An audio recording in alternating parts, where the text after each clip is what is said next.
어머니 진지 드세요. 새벽 5시 30분. 김수진 56세은 오늘도 어김없이 눈을 뜬다. 30년째 반복되는 아침이다. 시어머니 박순자 여사 85세의 아침 식사 준비가 하루의 시작이었다. 수진은 조심스럽게 시어머니 방문을 두드렸다. 2층 안방은 언제나 시부모님의 공간이었다. 결혼 30년이 넘었지만 수진과 남편 민호는 1층 작은 방을 썼다. 들어오세요. 시어머니의 목소리가 들렸다. 수진은 정성스럽게 준비한 죽과 반찬을 쟁반에 담아 들어갔다. 어머니, 오늘 병원 가는 날이에요. 제가 모시고 갈게요. 고맙네, 수진아. 내가 없었으면 내가 어떻게 살았을꼬. 수진의 하루는 전쟁이었다. 시어머니 아침 식사를 챙기고 남편과 대학생 아들 준호의 아침을 준비한다. 오전 9시 수진은 시어머니를 휠체어에 태워 병원으로 향했다. 왕복 2시간, 진료 대기 1시간, 검사와 처방까지 4시간이 훌쩍 지났다. 집으로 돌아온 건 오후 2시. 수진은 서둘러 저녁 준비를 시작했다. 수진아, 이거 좀 짜지 않니? 어머니, 제가 간 다시 맞춰볼게요. 수진은 묵묵히 음식을 다시 만들었다. 30년간 익숙해진 일이었다. 저녁 8시 가족이 모두 모였다. 수진아, 내일은 김장김치 좀 담가야겠다. 네, 어머니. 제가 준비할게요. 밤 11시 수진은 설거지를 마치고 빨래를 개었다. 수진의 삶은 이렇게 반복되었다. 30년간 한결같이. 동네 사람들은 수진을 효부라고 칭찬했다. 하지만 가끔, 아주 가끔씩 수진은 생각했다. 나는 언제 행복할 수 있을까? 그 생각은 금방 지워버렸다. 이기적인 생각이라고 스스로를 다그쳤다. 그날은 유난히 날씨가 좋았다. 2023년 10월 15일 일요일. 오늘은 시어머니의 85세 생신이었다. 수진은 새벽 4시부터 일어나 20가지가 넘는 음식을 만들었다. 친척들이 모두 모이는 날이었다. 오전 11시 친척들이 하나둘 도착하기 시작했다. 시동생 민수와 그의 아내 영희가 들어왔다. 올케 언니 고생 많으시네요. 저희는 과일만 사왔어요. 시누이 은경도 도착했다. 명절에만 내려왔다.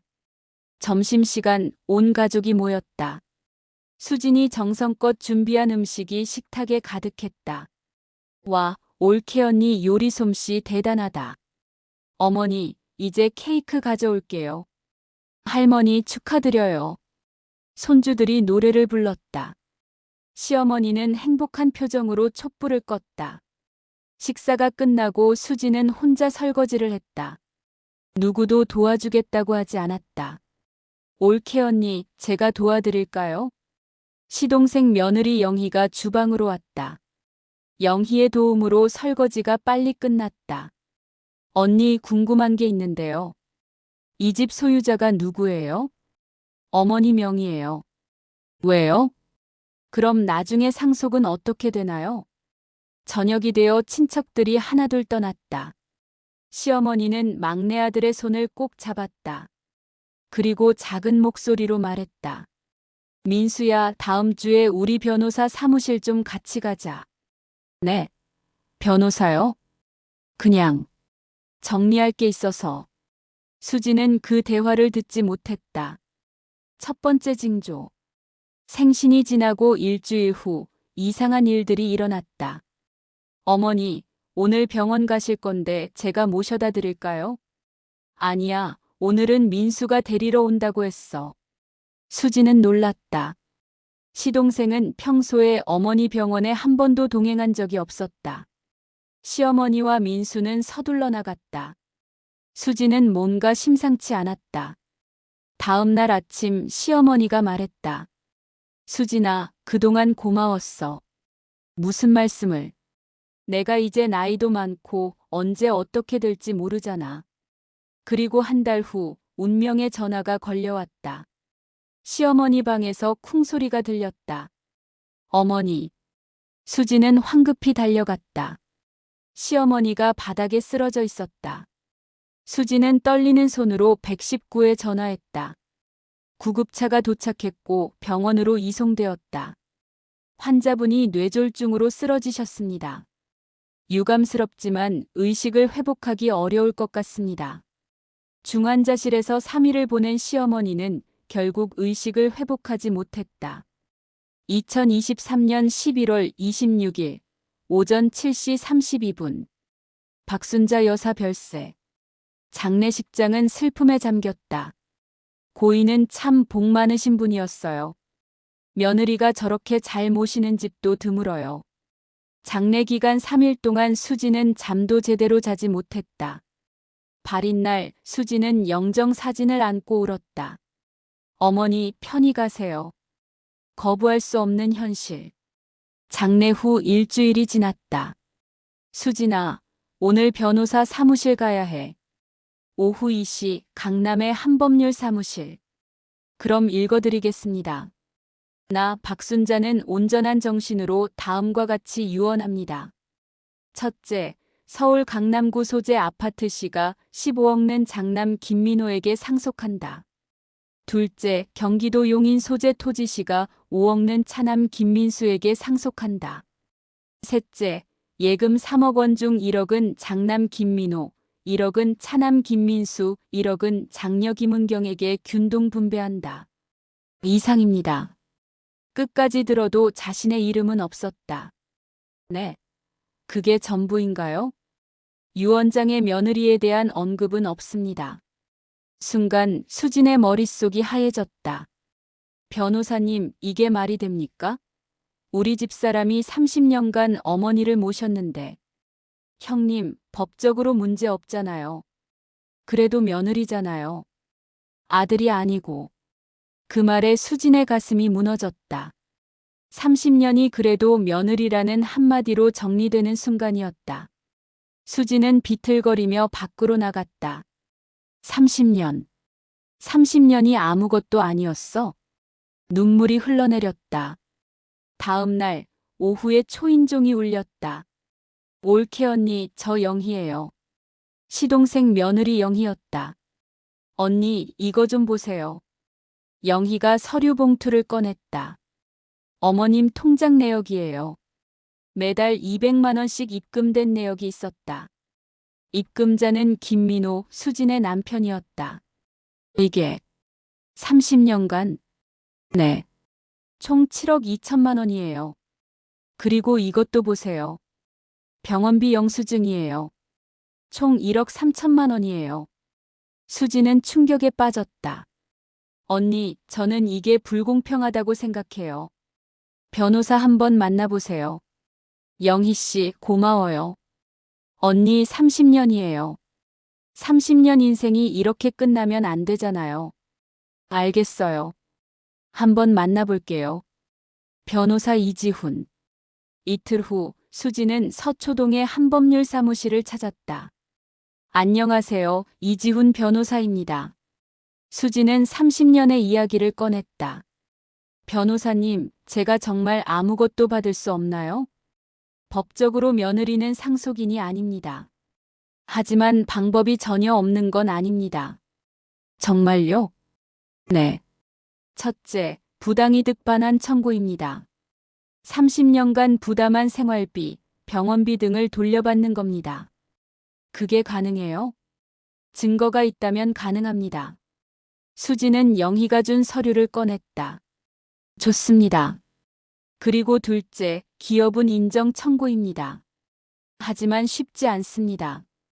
가족 간 소송은 정말 힘듭니다. 수지는 잠시 고민했다.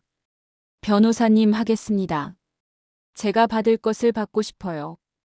잘 결정하셨습니다. 30년 만에 수지는 자신을 위한 선택을 했다. 집으로 돌아온 수지는 남편 민호를 마주했다. 여보, 어디 갔다 와? 변호사 사무실. 당신, 내가 30년간 얼마를 썼는지 알아요? 어머니 생활비로 당신이 매달 200만 원씩 드렸죠? 30년간 7억 넘게요. 그런데 유언장에는 제 이름이 없어요. 여보, 내가 미안하다고 했잖아. 됐어요. 저는 제가 쓴 돈을 돌려받을 거예요. 법적으로. 뭐? 부당이득 반환 청구와 기업은 인정 소송을 할 겁니다. 다음 날 수지는 내용 증명을 발송했다. 부당이득 반환 및 기업은 인정 청구의 건. 생활비 지원 7억 2천만 원. 병원비 지원 1억 3천만 원. 간병 기업은 10억 8천만 원. 합계 19억 3천만 원. 내용 증명이 발송되고 3일 후 민수에게서 전화가 왔다. 형수님, 이게 무슨 짓입니까? 정당한 청구예요. 가족 관계는 급속도로 냉각되었다. 2주 후 답변서가 도착했다. 청구인 김수진의 청구는 법적 근거가 없다. 수진은 30년간의 기록을 뒤지기 시작했다. 2023년 12월 15일 수진은 서울가정법원에 소장을 제출했다. 첫 관문을 통과한 것이다. 언론의 관심. 소송이 제기되자 언론의 관심이었다. 30년 헌신 며느리 유원장 배제의 소송 제기. 온라인 커뮤니티에서는 뜨거운 논쟁이 벌어졌다. 며느리가 당연히 받아야죠. 법적으로는 권리가 없잖아요. 수진의 이야기는 많은 사람들의 공감을 샀다. 2024년 1월 20일 첫 번째 재판기일. 지금부터 심리를 시작하겠습니다. 이지훈 변호사가 일어섰다. 재판장님, 원고 김수진은 30년간 피고들의 모친을 헌신적으로 부양했습니다. 피고 측 변호사가 일어섰다. 재판장님, 며느리의 시부모 부양은 자발적인 것이며 법적 의무가 아닙니다. 양측의 공방이 시작되었다. 원고는 재산을 노리고 모신 것 아닙니까? 아닙니다. 저는 진심으로 어머니를 모셨습니다. 다음 기일은 3월 15일입니다. 법정을 나서는 수진을 민수가 가로막았다. 형수님, 가족을 이렇게 만들어서 만족하세요? 예상치 못한 배신. 며칠 후 민호가 말했다. 여보, 소송 그만두는 게 어때? 갑자기 왜 그래요? 회사에서도 소문났어. 내가 얼마나 창피한지 알아? 수지는 깨달았다. 민호는 자기 체면 때문에 힘들어하는 거였다. 다음 날 아들 준호가 찾아왔다. 엄마, 소송 그만두면 안 돼요? 엄마, 저 힘들어요. 엄마가 왜 이렇게 이기적이에요? 미안해, 준호야. 엄마는 멈출 수 없어. 준호는 나가버렸다. 그날 밤 수지는 영희에게 전화했다. 영희 씨, 저 계속해야 할까요? 언니 힘들겠지만 포기하지 마세요. 제가 언니 편이에요. 증거 싸움. 2월 수지는 증거를 보강하기 위해 분주하게 움직였다. 옛 이웃들을 찾아갔다. 수진 씨가 얼마나 시어머니 잘 모셨는데. 제가 증인 설게요. 증인들이 하나둘 모였다. 하지만 피고 측도 가만히 있지 않았다. 시어머니의 친구 정명자 여사가 증인으로 나섰다. 며느리가 자기를 잘 모시지만 그건 당연한 거라고 하셨어요. 수지는 충격을 받았다. 수지는 증인석에 섰다. 피고 측 변호사가 신문을 시작했다. 증인, 30년간 자발적으로 헌신한 것 아닙니까?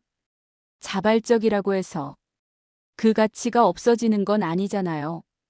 증인은 총 18억 6천만 원의 혜택을 받았습니다. 이것으로도 부족합니까? 수지는 말문이 막혔다. 저는 돈이 아니라 인정을 받고 싶은 거예요. 수지는 소리쳤다. 30년이 의미 있었다는 걸 인정받고 싶어요. 수지는 울음을 터뜨렸다. 재판이 재개되었다.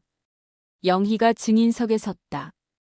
언니는 어머님을 친어머니처럼 모셨습니다. 옛 이웃도 증언했다. 수진 씨가 얼마나 고생했는지 다 봤어요. 다음 기일에 최후 변론을 듣겠습니다. 5월 10일입니다. 가장 어두운 밤. 집에 돌아온 수지는 텅 빈 집을 마주했다. 수지는 홀로 저녁을 차렸다. 밤 11시 민호가 돌아왔다. 민수가 형하고 연 끊겠대. 당신이 선택하세요. 민호는 대답하지 못했다. 그날 밤 수지는 시어머니 방에 들어갔다. 화장대 서랍에서 한 장의 사진을 발견했다. 사진 뒷면에 시어머니의 글씨가 있었다. 사랑하는 며느리 수진과 함께. 2003년 10월 15일. 수지는 울음을 터뜨렸다. 어머니, 저를 사랑하셨잖아요. 그런데 왜? 새벽 4시 동이 트기 시작했다. 조금만 더 버티자. 2024년 5월 10일. 최후 변론의 날. 지금부터 최후 변론을 시작하겠습니다. 이지훈 변호사가 일어섰다. 재판장님, 이 사건은 30년 헌신한 한 여성의 존엄성에 관한 문제입니다. 원고는 26세에 결혼하여 56세가 될 때까지 인생의 황금기 30년을 바쳤습니다.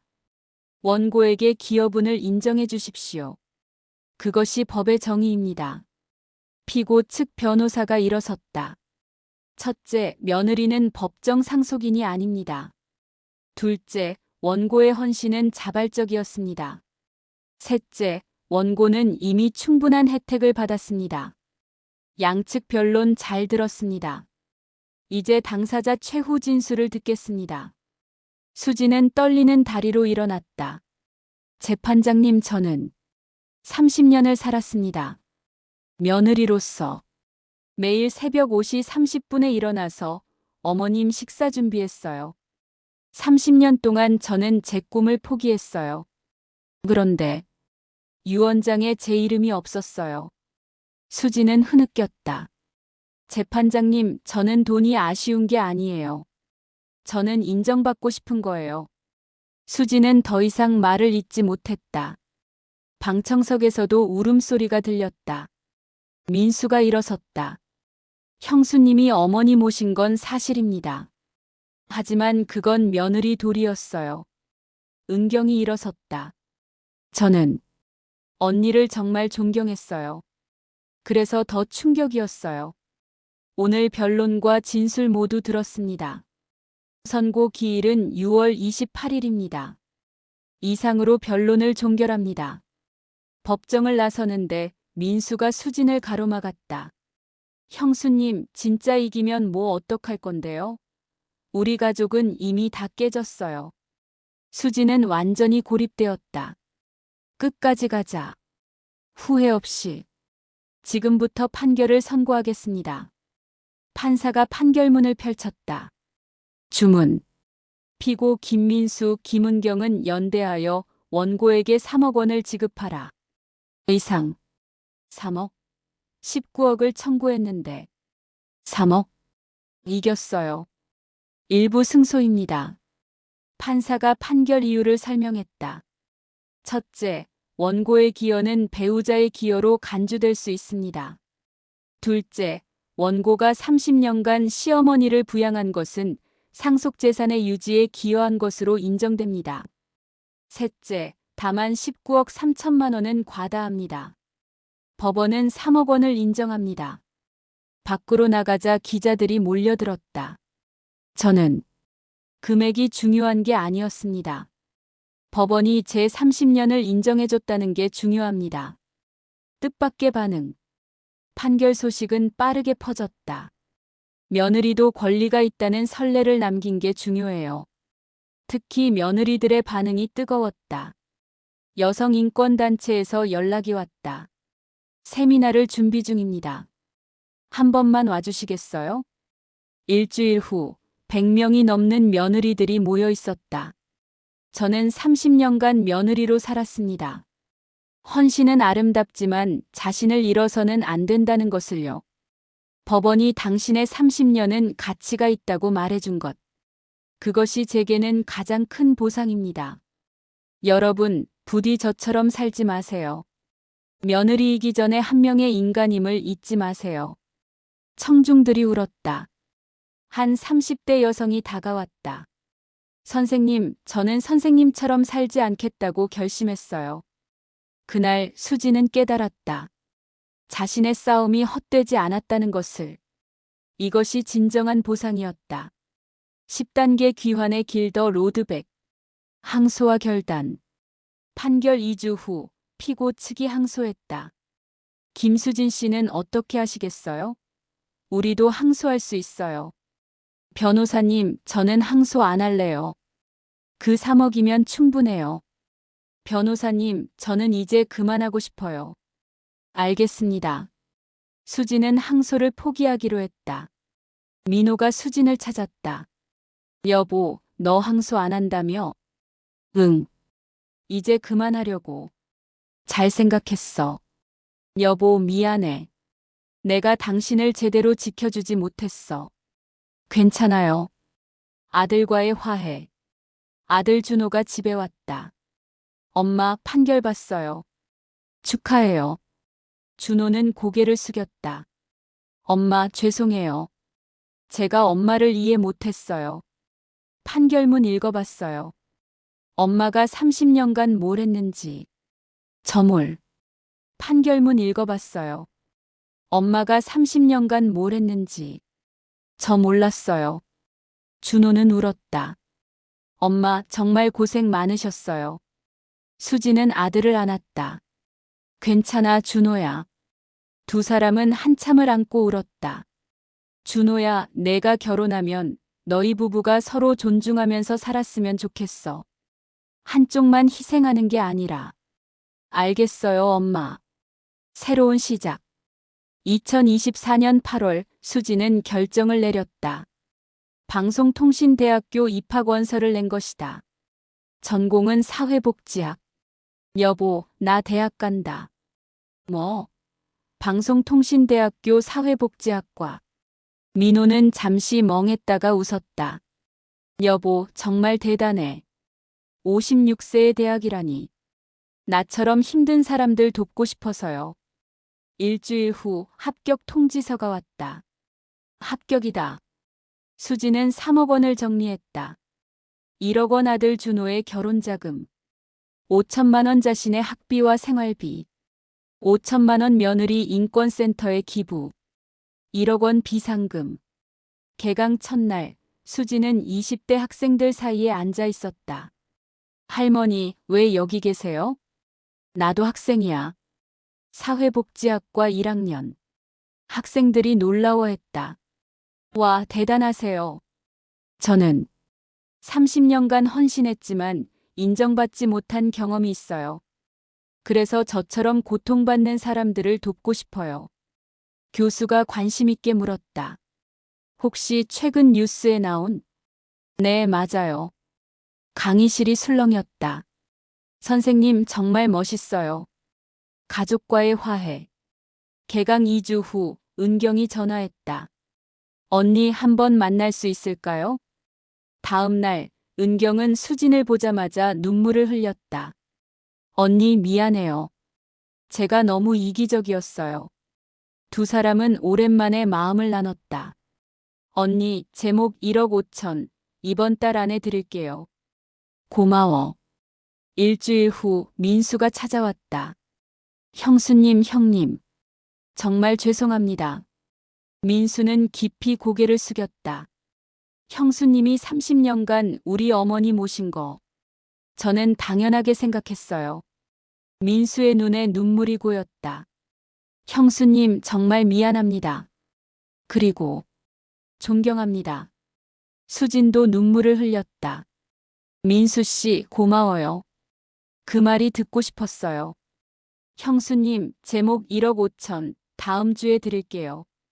천천히 하지만 확실하게 가족 관계는 회복되고 있었다. 2025년 여름 수진은 대학 2학년이 되었다. 성적은 우수했다. 수진 씨, 장학금 받으셨어요. 정말요? 감사합니다. 그런데 어느 날 시어머니의 친구 정명자 여사가 찾아왔다. 수진 씨, 사과하러 왔어요. 어머님, 무슨 일이세요? 법정에서 제가 한 말. 사실이 아니었어요. 정명자는 눈물을 흘렸다. 순자가 저한테 부탁했어요. 법정에서 며느리한테 불리하게 증언해달라고. 뭐라고요? 순자는 늘 당신 얘기하면서 고마워했어요. 근데 막상 유언장 쓸 때는 아들들에게만 주고 싶었나 봐요. 왜 이제 와서 말씀하세요? 양심이 괴로워서요. 수진 씨 용서해 주세요. 수진은 한참을 말없이 앉아 있었다. 어머님 괜찮아요. 네. 저도 이제 이해해요. 시어머니도 시어머니 나름의 고민이 있으셨을 거예요. 미워하지 않아요. 이제는 정명자는 수진을 안았다. 당신은 정말 대단한 사람이에요. 그날 밤 수진은 시어머니 영정 앞에 섰다. 어머니, 이제 다 알았어요. 괜찮아요. 용서해요. 이제 저는 그 시대를 바꾸려고 해요. 다음 세대 며느리들은 저처럼 살지 않도록요. 편히 쉬세요, 어머니. 사랑했어요. 수지는 영정에 절을 하고 일어났다. 마음이 가벼워졌다. 마지막 원망까지 내려놓은 것이다. 이것이 진정한 부활이었다. 새로운 소명.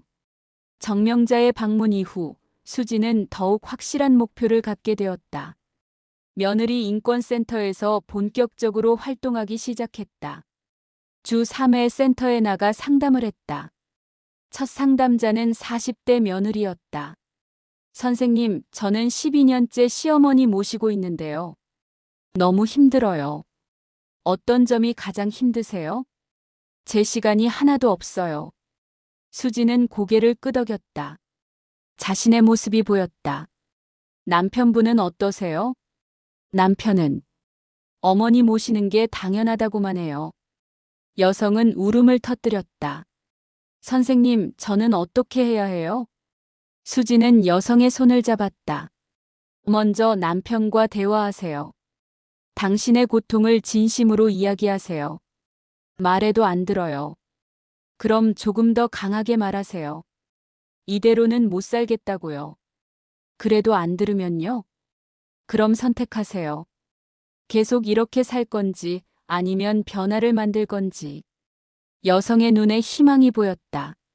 선생님, 저도 선생님처럼 될 수 있을까요? 물론이죠. 용기만 있으면 돼요. 이런 상담이 매주 이어졌다. 20대 예비 며느리도 왔고 50대 시어머니도 왔다. 수진은 양쪽을 모두 상담했다. 센터장이 수진에게 말했다. 수진 씨, 정말 대단하세요. 상담 만족도가 90%가 넘어요. 수진 씨, 혹시 센터에서 정식으로 일하실 생각 없으세요? 졸업하시면요. 생각해 볼게요. 수진은 자신의 길을 찾아가고 있었다. 사회의 변화. 수진의 이야기는 계속해서 파장을 일으켰다.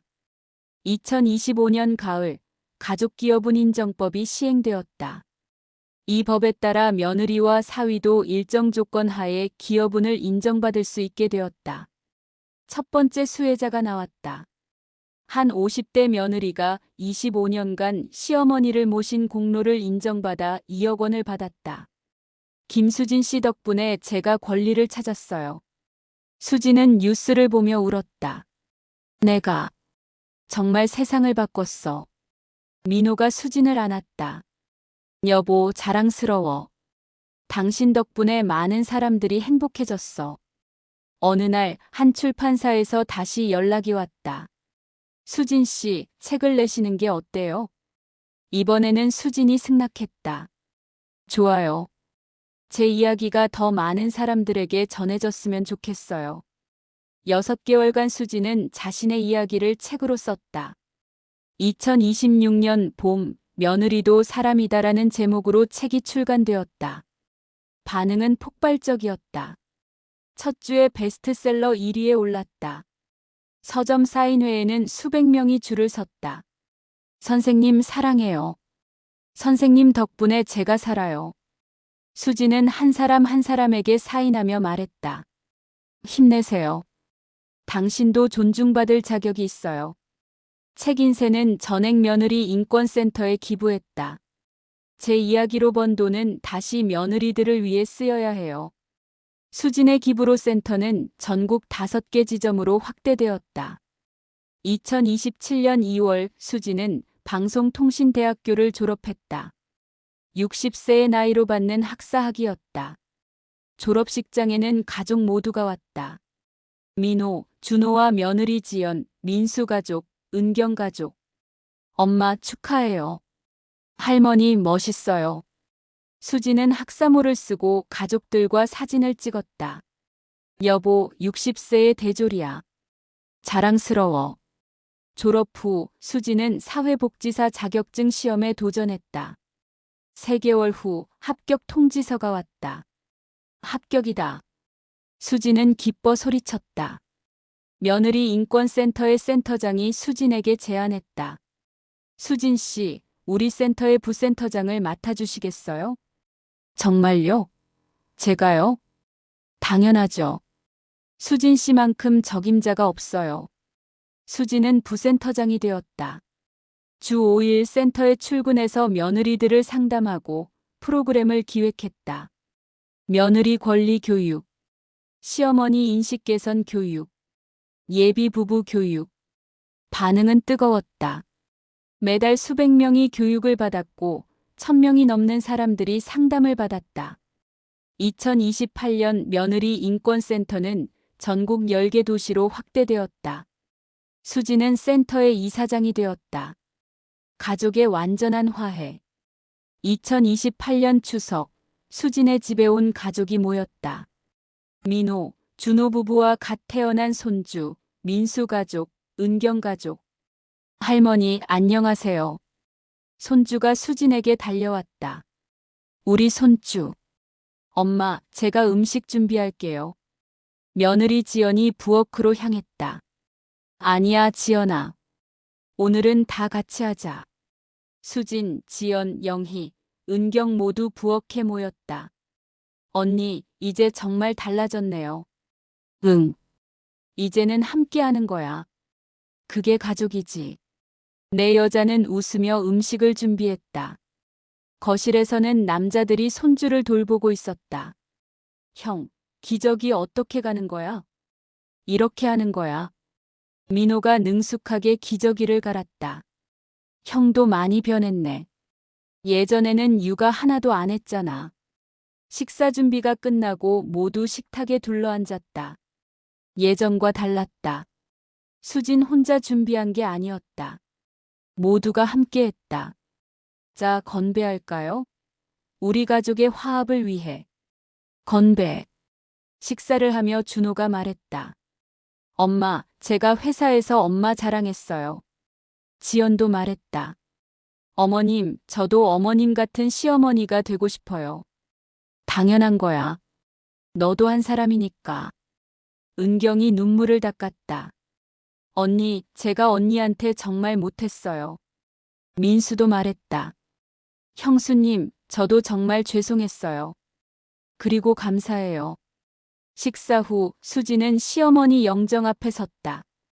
가족들도 함께 섰다. 어머니, 보고 계세요? 우리 가족 이제 괜찮아요. 힘들었지만 이겨냈어요. 그리고 어머니 덕분에 제가 성장했어요.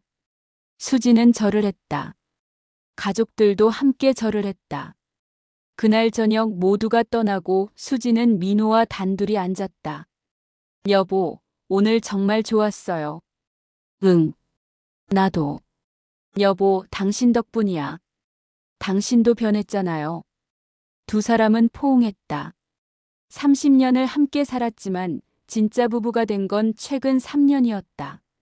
전국 강연 투어. 2029년 수지는 전국을 돌며 강연을 했다. 며느리의 권리와 존엄이라는 주제로. 매 강연마다 500명 이상이 모였다. 오늘은 여러분께 제 이야기를 들려드리려고 합니다. 수지는 차분하게 자신의 이야기를 풀어놓았다.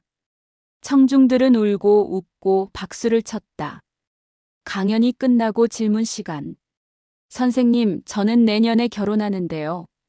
시댁이 전통적이에요. 두려워할 필요 없어요. 처음부터 경계를 설정하세요. 선생님, 저는 20년째 시어머니 모시고 있어요. 너무 힘들어요.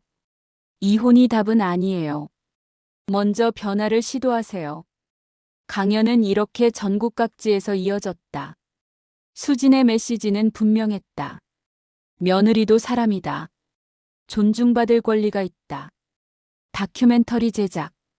2030년 한 방송국에서 수진에게 제안했다. 수진 씨, 다큐멘터리를 만들고 싶습니다.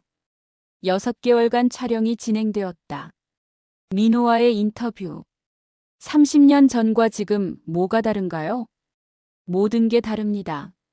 예전에는 아내를 당연하게 여겼어요. 지금은 동반자로 대합니다.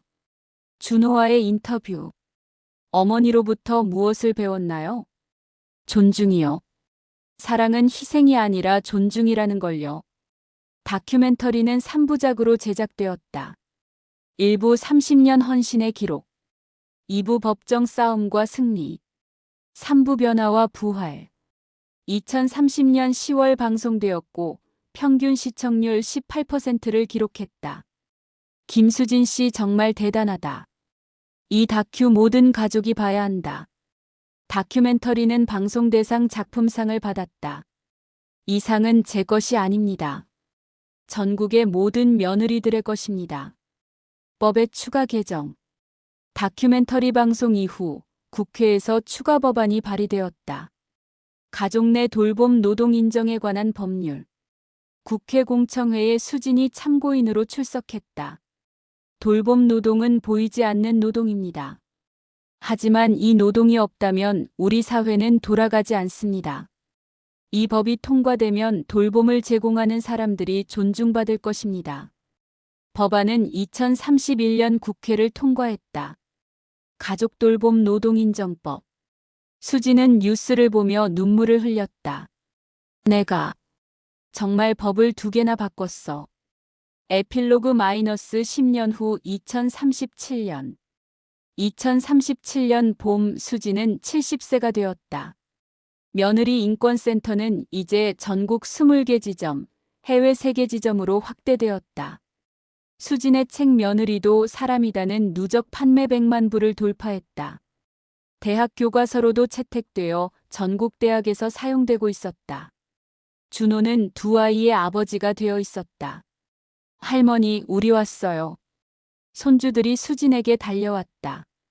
할머니, 학교에서 할머니 배웠어요. 뭐? 사회 시간에 김수진 할머니는 며느리 인권을 위해 싸운 분이라고 배웠어요. 할머니 자랑스러워요. 수진은 손주들을 안으며 눈물을 흘렸다. 민호는 퇴직 후 수진의 일을 돕고 있었다. 여보, 나 요즘 행복해. 나도요. 2 사람은 손을 잡고 걸었다. 70세와 72세의 부부. 함께 늙어가는 것이 행복했다. 마지막 강연.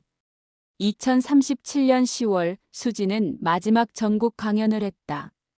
이제 나이도 있고 해서 전국 투어는 이번이 마지막일 것 같아요. 청중들이 아쉬워했다. 저는 30년을 며느리로 살았습니다. 힘들었습니다. 하지만 후회하지 않습니다.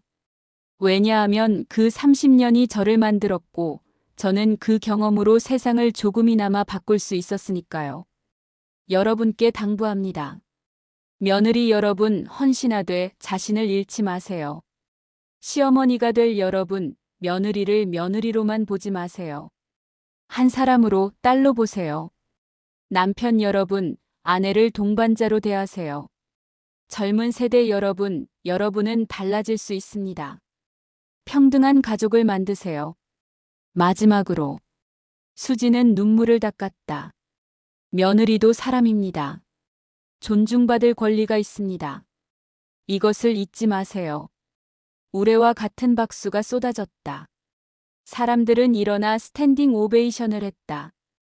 영약의 완성. 그날 밤 수지는 일기를 썼다. 2037년 10월 15일. 마지막 전국 강연을 마쳤다. 40년 전 오늘 나는 시어머니의 85세 생신을 준비했다. 그날이 모든 것의 시작이었다. 10년의 싸움, 5년의 치유, 그리고 15년의 헌신. 이제 나는 70세가 되었다. 돌아보면 후회는 없다. 힘들었지만 의미 있었다. 30년 며느리 생활이 나를 파괴한 게 아니라 나를 만들었다. 이것이 진정한 영약이다.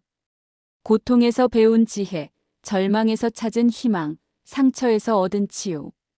그리고 그것을 다른 사람들과 나누는 것. 수지는 일기를 덮고 창밖을 바라봤다. 밤하늘에는 별이 가득했다. 시어머니, 보고 계세요? 제가 해냈어요. 30년이 헛되지 않았어요. 그 시간이 이 모든 변화를 만들었어요. 이제 편히 쉬세요. 저도 이제 평화로워요. 수지는 미소 지었다. 완전한 평화였다. 완전한 용서였다. 완전한 행복이었다.